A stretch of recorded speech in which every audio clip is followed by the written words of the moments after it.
Guys, welcome back. आज की कहानी है एक ऐसे आदमी की जो बहुत ही ज़्यादा कंजूस था। उसका नाम खेमचंद था। एक बार की बात है कि खेमचंद ने शहर से काफ़ी दूर एक बहुत बड़ी प्रॉपर्टी खरीदी थी। खेमचंद को वो जगह काफ़ी दिनों से बहुत ही ज़्यादा पसंद थी। वो उस जगह पर अपना बड़ा सा घर बनाना चाहता था और आखिरकार उसने वो जगह खरीद ही ली थी। उस जगह पर खेमचंद ने कुछ मज़दूर बुलाए उस जगह को बनवाने के लिए। उसने काफ़ी मज़दूरों से बात करी, लेकिन सभी लोगों ने जो उस समय की दिहाड़ी चल रही थी उससे वही बताई। लेकिन उसके बावजूद भी वो सभी लोगों से एक ही बात कहता था, जितने पैसे मैं दूंगा आपको उतने पैसे में ही काम करना होगा। लेकिन इस बात पर कोई भी नहीं मानता था। आखिरकार उसने 4 मज़दूर रख ही लिए और उन मज़दूरों को उन्हीं के मुँह मांगी कीमत पर उसने रख लिया, क्योंकि उस जगह कोई भी मज़दूर काम करना नहीं चाहता था। और जो भी कोई काम करना चाहता था उसे खेमचंद इतने कम पैसे बताता था कि वो खुद ही काम नहीं करता था। खेमचंद के मकान में काम चलते हुए पूरे 2 महीने हो चुके थे और वो चारों मज़दूर बहुत ही मेहनत से काम कर रहे थे। लेकिन इसके बावजूद भी खेमचंद उन मज़दूरों पर चिल्लाता रहता था और उनसे और भी ज़्यादा तेज़ी से काम करने को कहता था। कभी कभी तो वो किसी किसी मज़दूर के 100 रुपये या 150 रुपये उसकी दिहाड़ी से कम देता था और कहता था, आज तुमने बहुत कम काम किया है इसलिए आज तुम्हारे 100 रुपये कटेंगे। इस तरीके से वो चारों ही मज़दूरों को परेशान किया करता था। फिर एक रोज़ शाम के वक्त चारों मज़दूर खेमचंद से अपनी दिहाड़ी मांगने के लिए आ गए। लेकिन आज खेमचंद कहने लगा, आज तुम चारों के 100 रुपये कटेंगे क्योंकि तुमने बहुत कम काम किया है। इससे ज़्यादा काम तो तुम लोगों ने कल ही किया था। अब वो मज़दूर खेमचंद से बहुत ज़्यादा लड़ने लगे। उनमें से 2 मज़दूर बहुत ही ज़्यादा खेमचंद से लड़ रहे थे। इस वजह से खेमचंद ने उन दोनों को पैसे देकर उनसे कहा कि तुम जा सकते हो, लेकिन कल समय के साथ आ जाना, नहीं तो कल मैं तुम्हारे पैसे ज़रूर काट लूँगा। अब बचे हुए 2 मज़दूरों से खेमचंद कहने लगा, तुम में से किसी एक मज़दूर को अपने पैसे ज़रूर कटाने पड़ेंगे, नहीं तो मैं आज तुम्हें तुम्हारी दिहाड़ी ही नहीं दूंगा। अब वो दोनों मज़दूर भी खेमचंद से बहस करने लगे और ये लड़ाई काफ़ी देर तक उनके बीच होती रही।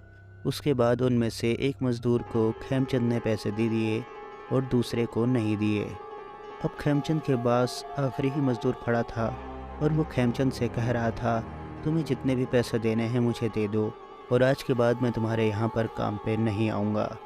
मैंने अपनी पूरी ज़िंदगी में तुम्हारे जैसा नीच आदमी नहीं देखा। और उसने खेमचंद को बहुत ही ज़्यादा बुरा भला कहा। फिर खेमचंद ने गुस्से में आकर के उस मज़दूर को मारना शुरू कर दिया। मज़दूर पूरे दिन से काम कर रहा था, इसलिए बहुत ही ज़्यादा थका हुआ था, इसलिए वो खेमचंद से पिटता रहा और खेमचंद ने उस मज़दूर को बहुत ही ज़्यादा मारा। अब खेमचंद ने अपनी जेब से कुछ पैसे निकाल कर उस मज़दूर के मुंह पर फेंक के मार दिए और उससे वहाँ से जाने को कहा। वो मज़दूर काफ़ी ज़्यादा पिट चुका था, इसलिए वो लड़खड़ाते हुए चल रहा था। कुछ दूर पर जा कर के वो मज़दूर गिर गया और उस मज़दूर के गिरने से खेमचंद का रखा हुआ वाटर जग नीचे ज़मीन पर गिर गया, जिसकी वजह से वो टूट गया। खेमचंद ने गुस्से में आकर एक बड़ा सा ईंट फेंक कर उस मज़दूर के मारा, लेकिन वो ईंट सीधा जाकर मज़दूर के सर में लगा और उसकी तुरंत ही डेथ हो गई। कुछ देर तक तो खेमचंद उसे दूर से देखता रहा, लेकिन फिर जब करीब जाकर उसने देखा तो वो मज़दूर मर चुका था। खेमचंद बहुत ज़्यादा डर गया। इस वजह से खेमचंद ने उस घर की जो नींव खुदी हुई थी उसी नींव में उस मज़दूर की लाश डालकर और उसके ऊपर से काफ़ी सारा मलबा डाल दिया, ताकि किसी को भी ना पता चले कि आखिर वो मज़दूर कहाँ गया।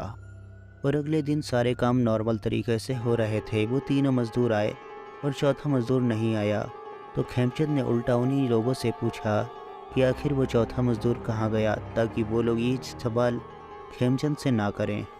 और उन मज़दूरों ने कहा कि हमें नहीं पता कि वो कहाँ गया, शायद रोज़ रोज़ की लड़ाई से तंग होकर वो यहाँ से काम छोड़कर कहीं और चला गया। अब कुछ दिन तक खेमचंद के यहाँ काम और चला।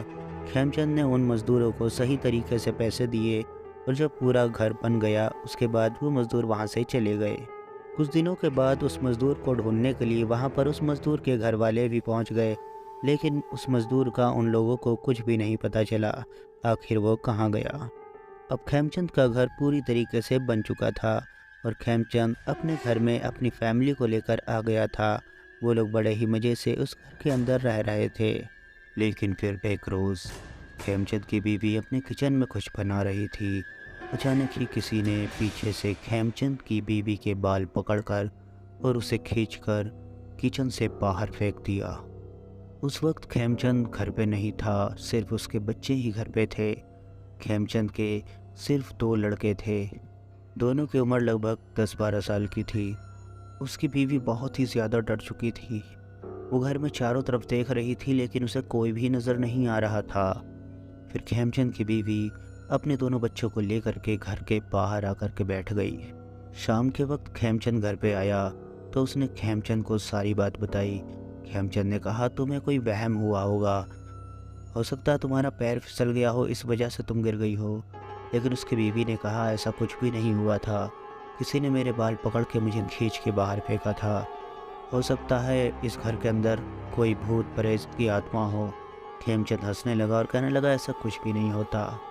लेकिन रात के वक्त जब वो लोग सो रहे थे, अचानक ही खेमचंद के घर के अंदर से ऐसी आवाज़ आने लगी जैसे कि कोई वहाँ बैठकर रो रहा हो।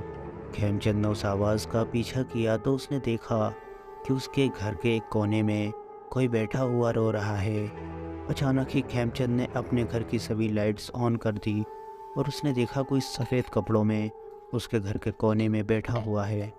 वो देखने में बहुत ही ज़्यादा डरावना लग रहा था और उसकी आवाज़ उससे भी ज़्यादा डरावनी लग रही थी।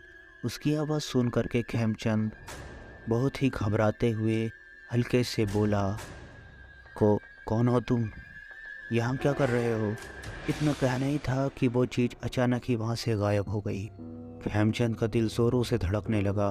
वो अपने घर के चारों तरफ देखने लगा।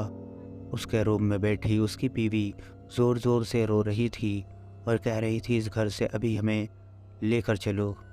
उसकी बीवी ये बोल ही रही थी कि अचानक ही उसकी बीवी को किसी ने पलंग पे से उठाकर ज़मीन पे फेंक दिया।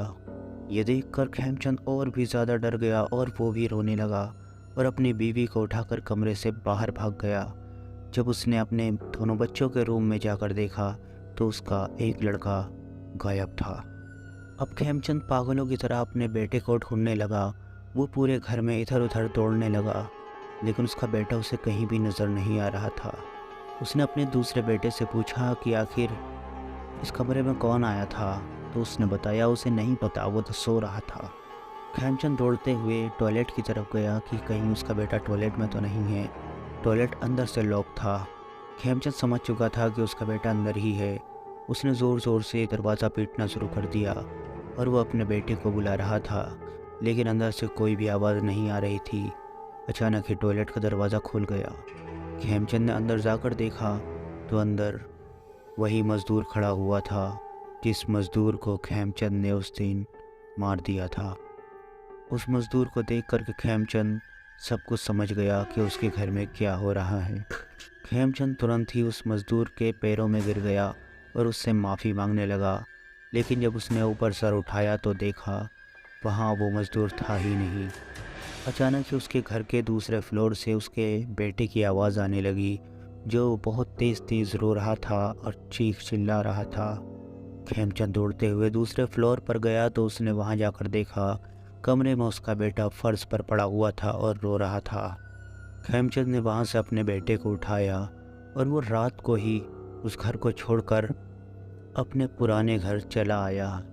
अपने पुराने घर में ही खेमचंद अब रहने लगा और उस वाले घर में उसने कुछ किराएदार छोड़ दिए लेकिन वो किराएदार भी ज़्यादा दिन तक वहाँ नहीं रुके। खेमचंद ने फिर काफ़ी बार उस घर में किराएदार रखने के बारे में सोचा और किराएदार रखे भी लेकिन वो मज़दूर किसी को भी वहाँ पर नहीं रहने देता था। उसके बाद आखिर में खेमचंद ने उस घर में एक बड़ा सा ताला लगा दिया और उसे हमेशा हमेशा के लिए बंद कर दिया। और फिर खेमचंद ने उस घर के आगे एक बड़ा सा बोर्ड लगाकर उस पर लिखवा दिया कि इस घर के अंदर जाना सख्त मना है, इस घर के अंदर कोई भूत है। अब खेमचंद को अपने करने पे बहुत ही ज़्यादा पछतावा हुआ क्योंकि उसके हाथ से उसका मकान जा चुका था और उस मज़दूर की मौत का भी बहुत ही ज़्यादा अफसोस होने लगा। अब खेमचंद ने एक फ़ैसला लिया कि आज के बाद मैं कभी भी पैसों के लिए किसी पर गुस्सा नहीं किया करूँगा। उसके काफ़ी दिनों बाद खेमचंद के घर पे ही उस मज़दूर के कुछ घरवाले एक बार फिर से आए और वो उस मज़दूर के बारे में पता करने लगे। लेकिन खेमचंद ने साफ मना कर दिया कि उसे कुछ भी नहीं पता। लेकिन उस मज़दूर के घरवालों को उसने कुछ पैसे दे करके उनसे कहा कि वो जैसा भी था एक अच्छा इंसान था। उसने मेरे पास काम किया है, इसलिए मैं आप लोगों को मदद के तौर पर ये कुछ पैसे देना चाहता हूँ। उन लोगों ने पहले तो मना किया, लेकिन फिर खेमचंद के कहने पर उन लोगों ने वो पैसे ले लिए। खेमचंद को उनकी मदद करके काफ़ी अच्छा लगा और ये कहानी यहीं समाप्त हो जाती। Thanks for watching. Bye bye.